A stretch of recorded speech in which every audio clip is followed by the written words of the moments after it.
আর কতকাল থাকবি রে তাই, আর কতকাল থাকবি রে তাই বেনামাজি হইয়া। পেছন দিকে চেয়ে দেখ রে সময় গেল তোর বইয়া। পেছন দিকে চেয়ে দেখ রে সময় গেল তোর বইয়া। ইসলাম ঘরে জন্ম নিলে নামাজ পড়লে না, ছেলে থেকে বড় হলে মসজিদ তুই ছিলি না। ছেলে থেকে বড় হলে মসজিদ তুই গেলি না। গায়ের জ্বরে সাপে খালে হালাল হারাম বুঝলি না। মাহারালি বাপারালে কেন্দ্রে কাউকে পালি না। মাহারালি বাপারালে কেন্দ্রে কাউকে পালি না। এই মারা আল্লাহর বান্দা বলবি গিয়া কি আর কবর মাঝে। কারণ সকালে ফজরের টাইমে একবার ফেরেশতা বদলি হয়, একবার ফেরেশতা চেঞ্জ হয়। কখন আসরের নামাজের পরে আসরের টাইমে একবার ফেরেশতা বদলি হয়। তোমরা ওই সময়তে ফেরেশতা বদলি হয়ে যেন ফার্স্টে গুনাহ লিখতে না লাগে, গুনহার কাজ করবেন না। সকালবেলা করেন কে?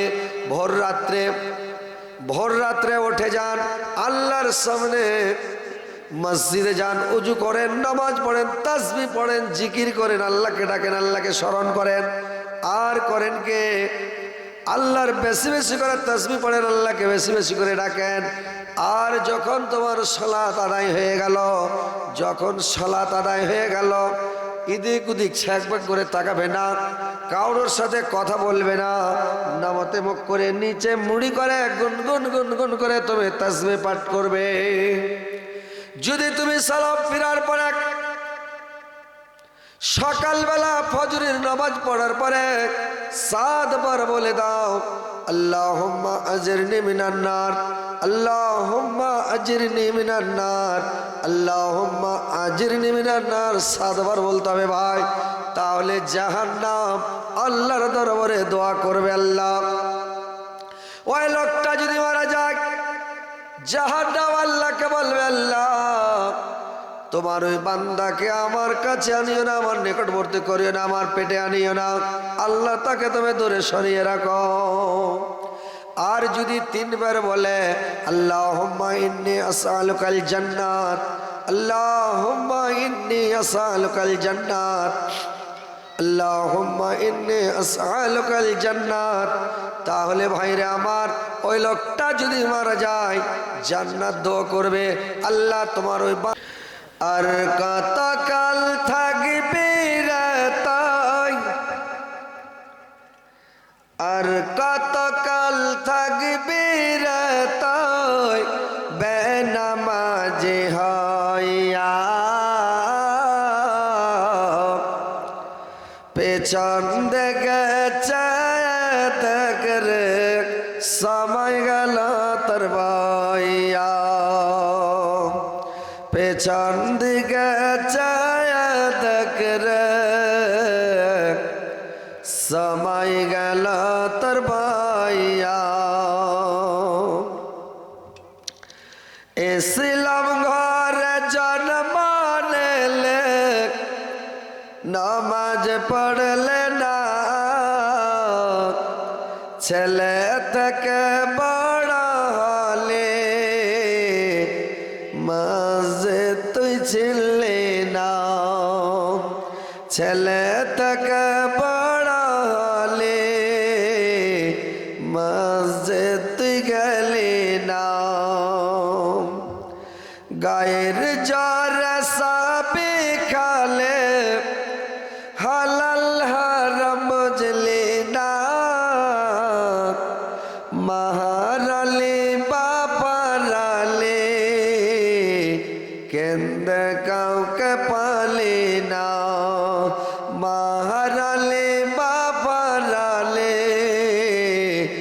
কেন্দে কাউকে পালি না।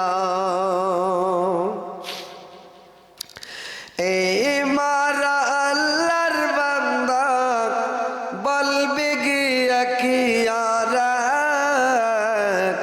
কবর মাঝে আজব হবে কাঁদবে বারবার, কবর মাঝে আজব হবে কাঁদবে বারবার। জাহান্নামে যাবে রে তো পাবে কত সাজা, পুলিশ রাতে পারবে রে দেখবে কত মজা, পুলিশ রাতে পারবে রে দেখবে কত মজা। আর কত কাল থাকবি রে তুই বেনামাজি হইয়া, পেছন দিকে চায়া দেখ রে সময় গেল তোর মাইয়া, পেছন দিকে চায়া দেখ রে সময় গেল তোর মাইয়া। শ্রদ্ধেয়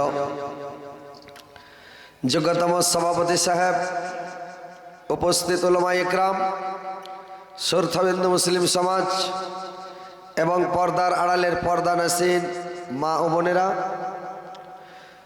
সর্বপ্রথম আল্লাহ তাআলা বারেক ওয়া তাআলার তারিফ, প্রশংসা, গুণগান যে মহান আল্লাহ তাআলা বারেক ওয়া তাআলা আজকে আপনাদেরকে আমাকে সকলকে এই জালসার মাহফিলে, কোরআন হাদিসের মাহফিলে, আল্লাহ আল্লাহ রসুলের মাহফিলে উপস্থিত করেছেন। আমরা সবাই দূর দারাজ থেকে উপস্থিত হতে পেরেছি, এই বলে আল্লাহর শুকরিয়া আদায় করি। সকলে বলুন আলহামদুলিল্লাহ। একটু জোরে বলেন ভাই আলহামদুলিল্লাহ। তিনার পতপার, তিনার প্রেরিত হাবিব মা আমিনার লাল মরুর দুলাল তাজদারে মদিনা আহমদ মুস্তফা মোহাম্মদ মুস্তফা, সকলে বলুন সাল্লাল্লাহু আলাইহি ওয়াসাল্লামের প্রতি হাজারো হাজার লাখো লাখো দরুদ বর্ষিত হোক। আল্লাহুম্মা সাল্লি আলাইহি আল্লাহুম্মা বারিক আলাইহি। ভাই সকল, বাপজিরা আমার, আজকে আপনাদের গ্রামে আমার জীবনের প্রথম ভাই এসেছি। এর পূর্বে জীবনে কোনোদিন আসিনি। হয়তো আপনারা আমাকে দেখেননি ডাইরেক্ট, দেখাও থাকলে মোবাইলের মাধ্যমে দেখেছেন, বা যদিও আপনারা দেখে থাকেন আমি আপনাদেরকে দেখিনি।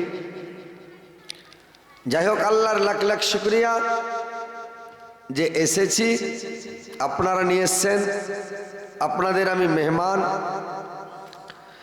কথা হচ্ছে ভাই, কথাগুলো শুনবেন, হাদিস কোরআনের কথা শুনেন কম, আমল বেশি করে করেন। হাদিস কোরআনের কথা কম শুনেন কিন্তু আমল বেশি করে করেন, তাহলে কাজ হবে। আর যদি গাড়ির গাড়ি হাদিস জানেন, অনেক হাদিস মুখস্থ করে বসে আছেন, আর ভিতরে আমল নাই, নমাজ নাই, রোজা নাই, হজ নাই, জাকাত নাই, তাসবিহ নাই, জিকির নাই, কোনো কিছুই নাই, তাহলে হাদিস কোরআন জেনে না জেনে সমান। আরো উল্টা ক্ষতি হবে যদি অনেক হাদিস কোরআন জানেন আর না আমল করেন, আরো ক্ষতি। তো কথা হচ্ছে ভাইজান, মা, খালা, নানিরা আমার,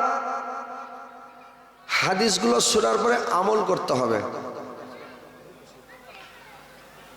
তাহলে কাজ হবে। সন্ধ্যা থেকে কোরআন হাদিসের কথা শুনলেন, আবার আমি এসছি, আমিও কোরআন হাদিসের কথা বলবো। আমার কথাগুলো শুনবেন এবং কথাগুলোর উপরে আমল করার চেষ্টা করবেন। দেখছি বাজারে অনেক লোক ঘুরে বেড়াচ্ছে, দোকানে অনেক লোক বসে আছে। তো আমি অনুরোধ করব আমার ভাইদেরকে, বাপজিদেরকে, মা, খালা, নানিদেরকে, আপনারা এসে জালসার মাহফিলে বসেন, আর কিছু সওয়াব কামিয়ে এলেন, নিজের জীবনের গুনাহ খাতাগুলো মাপ চেলেন, আজকে এই জালসা পেয়েছেন, বেঁচে থাকলে আবার 1 বছর পরে আবার হবে। এর মধ্যে কত লোক জালসা আবার 1 বছর পরে পাবে, কে পাবে না। এই যে রমজান আসছে, চলে আসলো, আর কয়টা দিন আছে? 5-6টা দিন।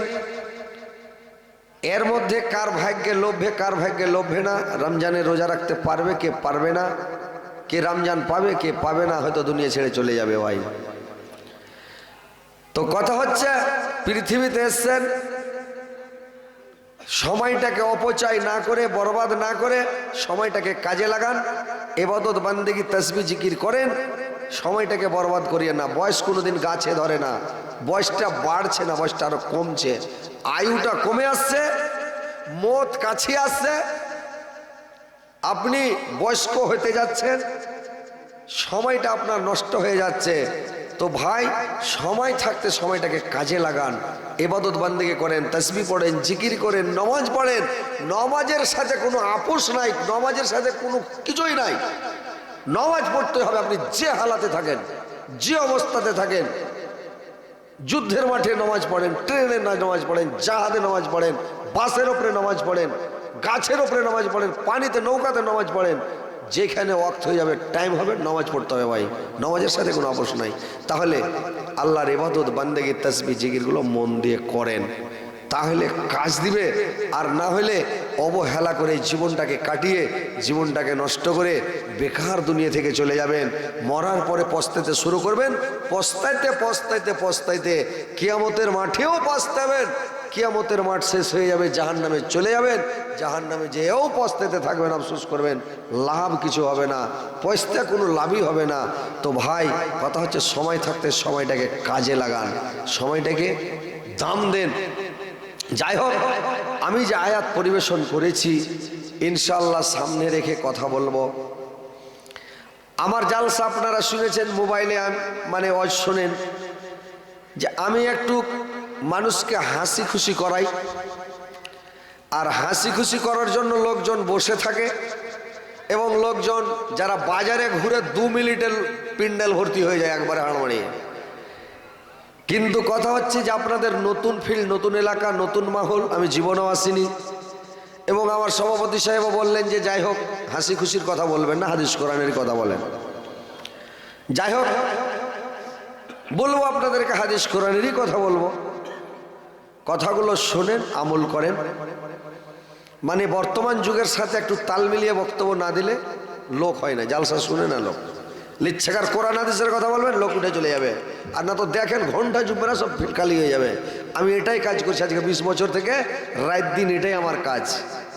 কিন্তু আমরা যুগের সাথে তাল মিলিয়ে বক্তব্য দিয়ে লোককে ধরে থেকে লোককে বসিয়ে বক্তব্য দিই, বুঝতে পারছেন? তো যাই হোক, যখন সভাপতি সাহেব বলেছেন, আমি এদিক ওদিক কথা বলবো না, কথাগুলো হাদিস কোরআনেরই বলবো। ইনশাল্লাহ কথাগুলো শুনবেন, আমল করার চেষ্টা করবেন ভাই। কি কথা? যে আল্লাহ পাক কোরআনের মধ্যে বলছেন, ইয়া আইয়ুহাল্লাযীনা